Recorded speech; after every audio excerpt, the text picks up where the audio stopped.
When you need an easy dessert, these raspberry oat bars are the perfect solution.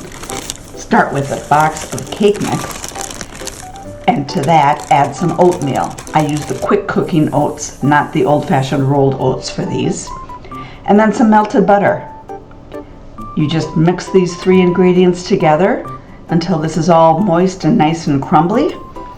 Then transfer half of it into a parchment paper lined baking dish.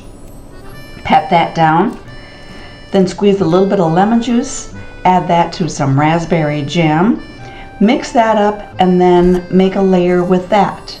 Make sure you spread it to all the edges because that's the important flavor you want in every bite. Then of course you need to have a top crust. You sprinkle the rest of your oatmeal mixture over the top, and then it's ready to bake.